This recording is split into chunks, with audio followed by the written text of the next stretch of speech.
asalaamu calaykum kusoo dhowow daawada qaybta koowaad ee macluumaad ku saabsan cali xasan salaama amiirkii casaa oo aan in badan ku soo aragnay sheekadii amiina almufti. barnaamijkan waa dokumentary uu qoray telefishinka aljaziira waxaa turjumay saaxiibkay bile shidane axmed. dokumentarigan waxa uu ka hadlayaa taariikh kooban oo ku saabsan cali xasan salaama oo aan soo koobi doono insha allah. waxay qaybtan ku bilaabanaysaa sidan: cali xasan salaama looma dilan si caadi ah oo waxaa loo dilay waxa uu sameeyey ama ficiladiisii. wuxuu lahaa ruux dagaalyahanimo. wuxuu ahaa nin aad u yar oo aad u qurux badan oo soo jiidasho leh. cali xasan salaama waxa uu ku biiray jabhaddii xurnimadoonka ee Falastiin ee PLO sanadkii 1963. waxa uu ku dhashay deegaanka Nayjaafa. waxa uu ka soo jeeday qoys maalqabeena ah. aabihiis caanka ahaa ee xasan salaama waxa uu ahaa commander dagaalkii kacdoonka carabta ee ka dhanka ah xukuumaddii Ingiriiska sanadkii 1930. kacdoonkaasi waxaa laga wareejiyey qaybtii dagaalada oo waxaa loo wareejiyey kacdoon hubaysan sanadkii 1936. bil gudaheed ayuuna soo shacbaxay ciidankii dagaalka ahaana waxaa la abuuray isla waqtigaasi. xasan salaama wuxuu xilligaasi u ahaa taliye qayb, waa aabbaha dhalay cali xasan salaame. dad badan waxay aaminsan yihiin in cali salaama uu caannimada uu ka helay aabbihiis, laakiin taas dad kale oo ka duwan ayaa qaba. cadaaladii uu sameeyey dagaalyahankii xasan salaama waxaa ku mahdiyey wiilkiisa oo ah cali xasan salaama.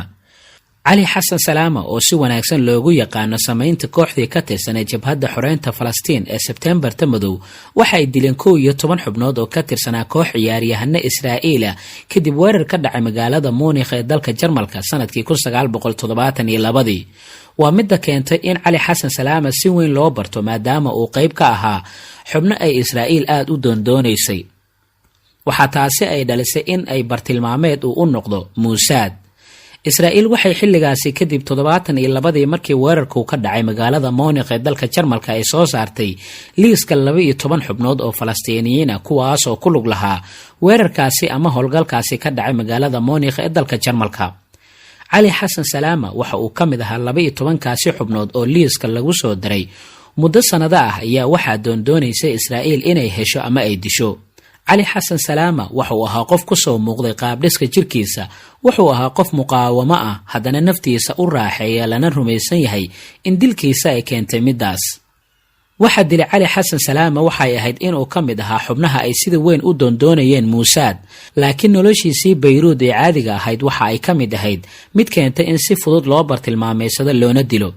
laakiin kadib dhimashadiisii waxaa jiray dhaqdhaqaaq aad u weyn oo PLO oo ahaa Palestinian Liberation Organization ama ururkii xoreynta ee Falastiin. taasi waxay keentay in xiriir wanaagsan ay la sameeyaan journalistiyaal ama wariyaal ajaanib ah iyo kuwa Maraykan ah, waxaana ay u cadeeyeen hadafkoodii. tanina waa sheekada cali xasan salaama oo Israa'iil ay ugu yeertay Red Prince, boqorkii casaa ama gaduudna. cali xasan salaama. cali xasan salaama waxa uu ku dhashay sidaan horey u sheegnay magaalada Nayjaafa. marka hore aan eegno taariikh kooban iyo macluumaad ku saabsan aabbaha cali xasan salaama oo lagu magacaabo xasan salaama. xasan salaama waxa uu lahaa khibrad dagaal laakiin ma uusan dhexgeli jirin qaar ka mid ah dadkiisa. xasan waxa uu ku biiray jabhadda Falastiin iyo koox Jarmal ah. waxa ay weerareen Yahuudda, waxa ay weerare ay ka fuliyeen Israa'iil. taasina waxay ahayd naqsho sirdoon oo ciidanka milatariga ee dalka Jarmalka ay fuliyeen. cali xasan salaama wuxuu ahaa qof aad u diyaarsan inuu waxyeeleeyo ilaah biyaha Tel Aviivna u diyaar garoobay sida uu sheegay wariye Israa'iili ah. diyaaradii ay la socdeen waxay ku degtay deegaan lagu magacaabo Jericho. Jericho waa magaalo ku taala daanta galbeed ee dhulka Falastiiniyiinta. halkaas ayuu joogay oo waxaa la socday kabtan Cabdiladiif iyo sargaal Jarmal ah. qaladkii koowaad oo ay galeen waxa uu ahaa in ay si fiican aysan u garanaynin dhulka. xitaa kuwii Jarmalka ee la socday ma aysan garanaynin dhulka. baarashuudkii ay adeegsanayeen dhammaantood hal meel kuma aysan wada dejin. sidaasi daraaddeed kuwii siday dahabka iyo hubka waxa ay ku degeen meel kale. qaar ka mid a kooxdii ilaalada ayaa arkay. si ay u helaan dahabka iyo hubka waxay ku wargeliyeen rag si ay u soo qabtaan. halkaas waxaa lagu dilay Cabdiladiif oo kabtan ahaa iyo hal ruux oo Jarmalka u dhashay. xasan salaama waxa uu goostay inuu isku qariyo buuraha Jerusalem. muddo sanada ayuu halkaasi isku qarinayay. waxa uu ku soo laabtay Falastiin sanadkii 1947 waxaana uu ku biiray dagaalkii uu hogaaminayay Cabdiqaadir al-Xussein. xasan salaama waxaa lagu dilay dagaalkii caanka ahaa ee loo yaqaan raas al cayn.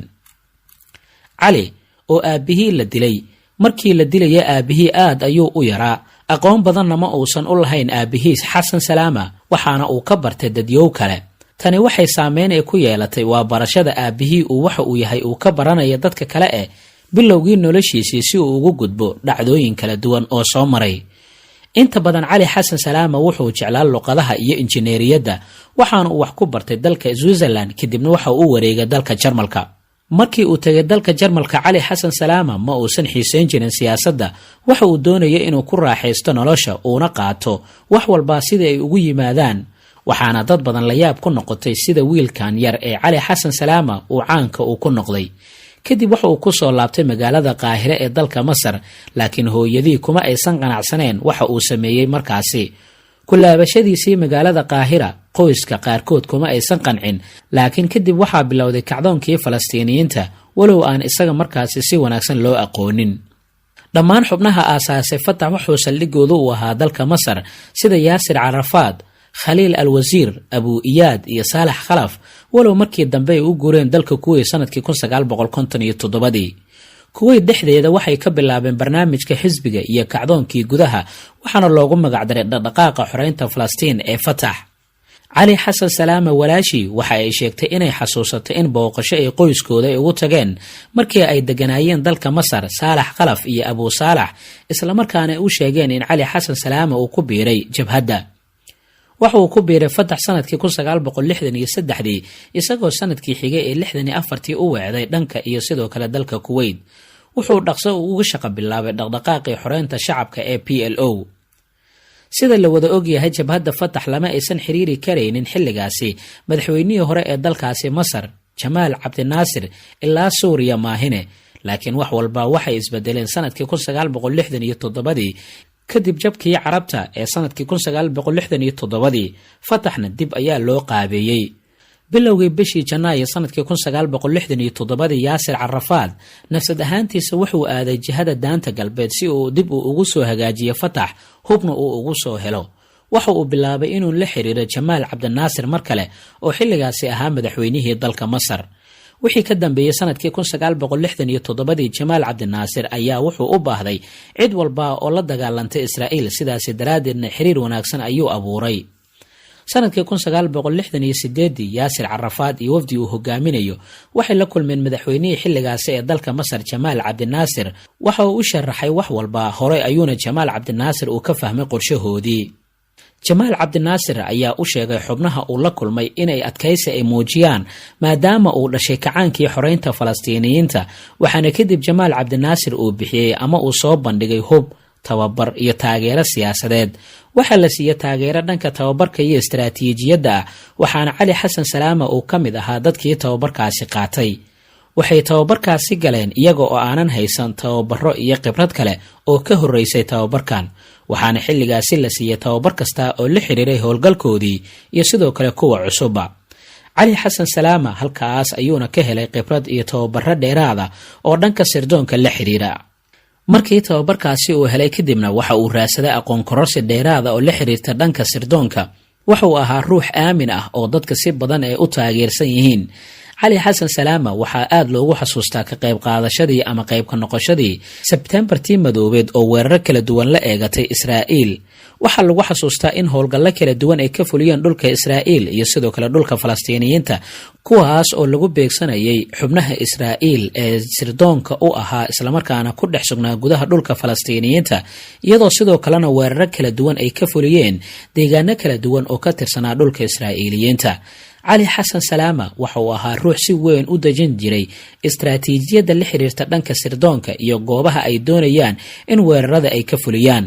wuxuu adeegsan jiray taagtikooyin ama farsamooyin kala duwan, taas uu ku beegsanayo xubnaha Israa'iiliyiinta. halkaa ha inoo joogto qaybta koowaad ee macluumaadka kooban ee ku saabsan cali xasan salaama amiirka cas. sheekadan waa mid documentary ah oo uu tarjumay saaxiibka Bilal Shidane Axmed. telefishinka Al Jazeera ayaana baahiyey. qaybta xigta intaan ku kulmi doono nabadgelyo.